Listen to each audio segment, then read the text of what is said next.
Thursday, January 11th, 2024, Maneco 64, home of alternative economics and contrarian views. Well, we're going to look at the Bitcoin ETF approval by the SEC today.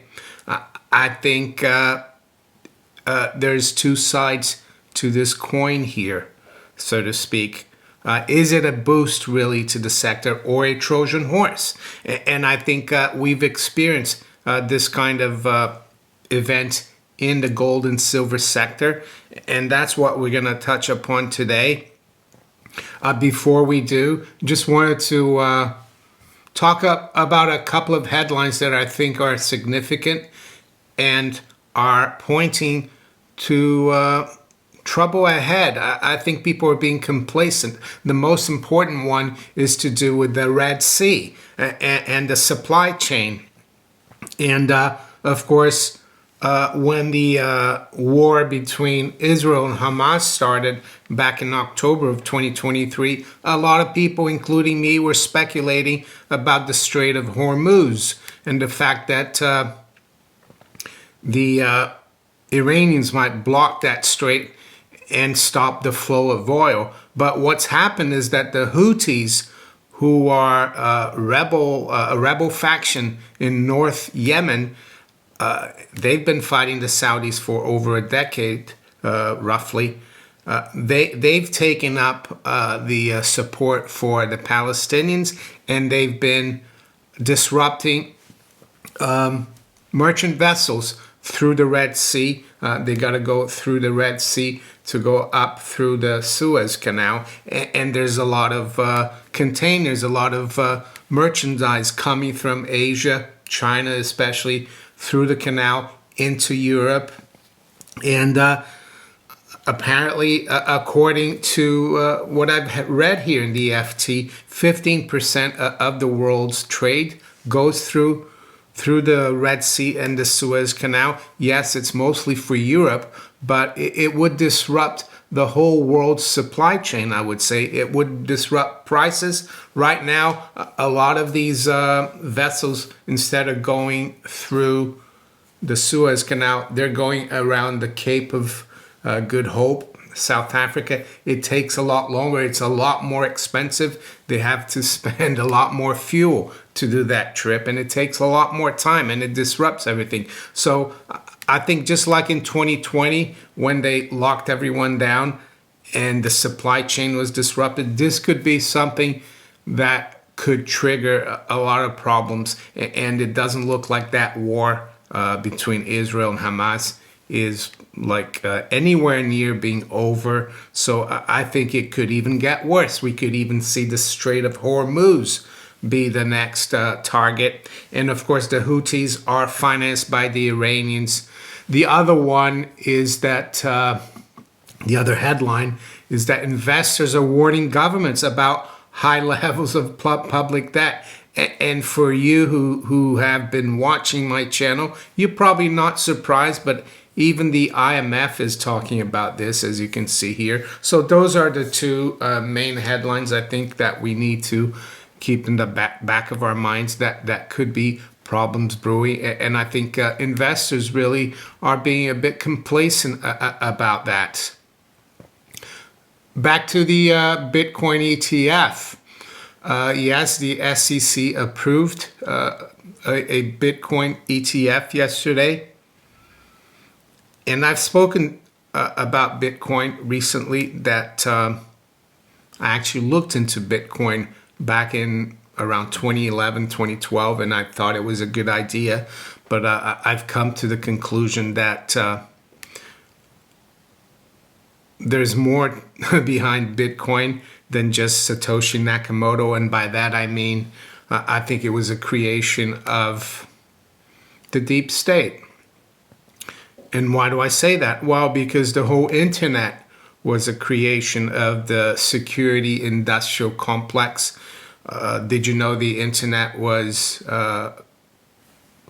set up in the 60s as a ways of communication, of replacing communication in case of a nuclear strike by the Soviets? So, for example, if Chicago had been bombed by the Soviets, and you needed to communicate, let's say, between New York and Chicago or San Francisco and Chicago, you would have the internet to do it. All the other modes of communication would have been destroyed. And that's what the internet was about. And of course, they released it to the public through the World Wide Web in the late 80s and 90s. And I think cryptocurrencies is all part of this. It's like a part of the dark web as well, where a lot of dirty money that goes through the intelligence is put through. And I've spoken to people, to someone who's worked in this environment, and I'll try to get him on, but he's got like how can I say, contracts that he's signed not to disclose a lot of things, not to come out in public. So yeah, Satoshi Nakamoto, we don't know who he is, and that's been one of the major reasons why I been skeptical. Yeah, I know the code, and the idea is a very good one. An open source blockchain where everyone sees everything and nothing can be like corrupted. It's not a bad thing, but it was supposed to be, Bitcoin and cryptos in general, an alternative to our Wall Street financial system, to the fiat currency financial system, to the banking shenanigans that we saw in 08, 09.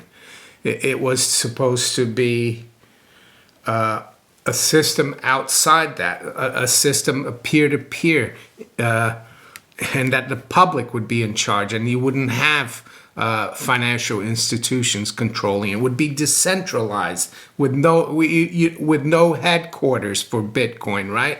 Or any other cryptocurrency. You couldn't go to the office of Bitcoin on Wall Street. But that's why I think this ETF is bad news for Bitcoin. And why do I say that? It's a Trojan horse. Well, because if you look at one of the ETFs that's going to be coming out on Thursday, I think, or today, it's the BlackRock iShares Bitcoin Trust. And you just have to look at the prospectus of who is involved. Of course, BlackRock is involved. We know BlackRock works very closely with the Federal Reserve and did so during the lockdown crisis. They even wrote a paper during the Jackson Hole Symposium back in 2019, which the Kansas City Fed holds every year, about going direct. So BlackRock is very much involved, and it controls, I think, 10 trillion in assets with the Federal Reserve. So if you look at the prospectus of this ETF, and I'll put a link to it below in the description, and you can read through it. It says the iShares Bitcoin Trust is a Delaware statutory trust that issues shares representing fractional undivided beneficial interest in its net assets. And it goes to say here, BlackRock Fund Advisors, the trustee, is the trustee of the trust.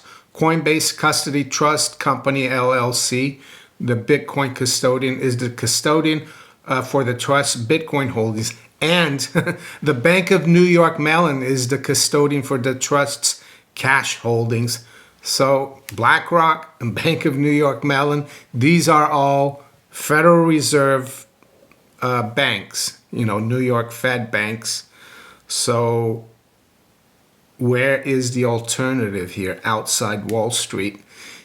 And what's this got to do with gold? Well, gold also, not only did they create gold futures back in 1975 to make sure that the American public didn't get involved in the physical market, they also created an ETF back in 2004 to make sure that investors and the public didn't go outside Wall Street and buy physical gold and silver. They also created the SLV. And I think this is exactly the same thing here.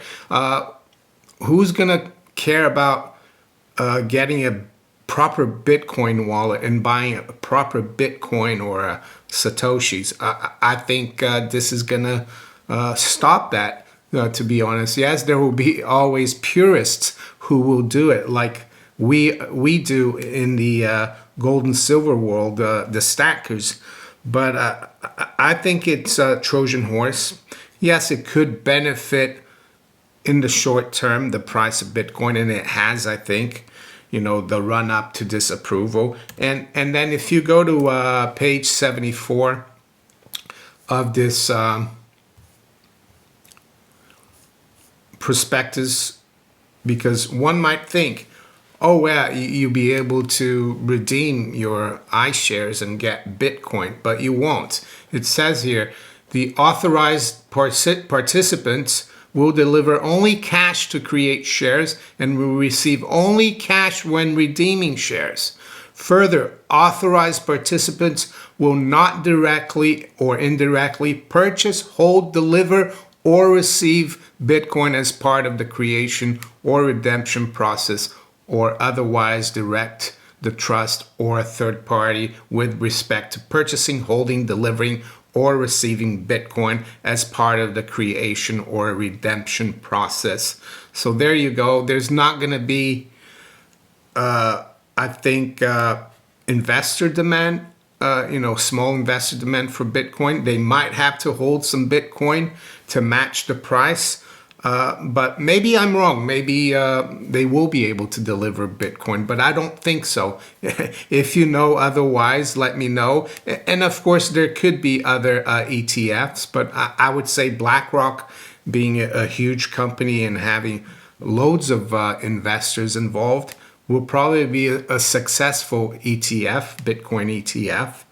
So, yeah, my conclusion, yes, it will boost somehow a little bit, the public perception, Bitcoin, I have to admit, will become more popular with the public. And you might even find people that will learn about Bitcoin through this ETF story, but decide to buy real Bitcoin. But I would say it's going to take a lot more people discourage a lot more people from getting real Bitcoin than it will encourage. And the other thing it will do, it will keep investors, through their 401ks and their pensions in the Wall Street system, because they'll be able to get the Bitcoin ETF. They're not going to go out of the system and keep their Bitcoin outside the system. So that's how I see it. And I would say that Wall Street will have more clout to try to manipulate the price, be it, higher or lower. So that's the way I see it. So am I going to buy a Bitcoin ETF? No, probably not. I'm going to stick to gold and silver. I'm going to be boring. Someone's got to stick up for real money, and I'm that person. And I'm going to be doing it as well through the physical market, not through ETFs, because I don't trust Wall Street. When push comes to shove, the whole point about buying a Bitcoin or even an ounce of gold is that you hold it. And there's no prospectus of 116 pages, which creates a lot of loopholes and a lot of things that they can do to part you away, part you from your money or from your Bitcoin or gold ETF. So that's the way I feel about it. So with that, let's quickly look at where the markets are this morning. It's 8:38 a.m. London time. We've got spot gold at 2,033. It's up about $9. The high's been 36 and the low's been 23. Silver's up 12 cents, trading just above $23. High's been 23.11, the low 22.86. The Dow futures is up 1/3% or 115 points. NASDAQ is up 106. S&P is up 20 points. To the currencies, sterling is up 0.17% at 127.64. The euro is unchanged at 109.77. Dollar is down 0.25% versus the yen, 145.39. Dollar Swiss is unchanged, just above 85. Dollar is down 0.2 versus the yuan at 716.74. WTI crude is up 0.25% at 71.51. Brent is up 1/3 at 76.80. Platinum, that's up $3, trading around 925. And high grade copper is up 0.75% at 382. I didn't check the other currencies, so pardon me. Let's go check the Aussie. Aussie dollar is up 0.25%, 67.20. The dollar is down 1/10 versus the loonie or Canadian dollar, 133.66. And the New Zealand dollar is up almost 0.5% at 62.54. We'll finish off with the U.S. Treasury market. We've got the 10-year yield down 4 basis points, trading just below 4% actually at 3.99. The 2-year yield is down 3 as well at 4.34. So there you go. With that, I'm going to wish you all a very good day. Take care. Bye.